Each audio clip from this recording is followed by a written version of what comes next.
Kreativitas, inovasi terkait dengan masakan serba ikan ini harus terus-menerus kita upayakan. Bagaimana menyemangati masyarakat kita untuk meyakini bahwa budidaya perikan ini adalah bisnis yang menjanjikan.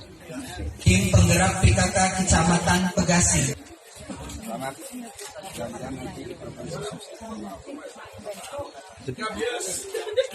Bu, sini Bu.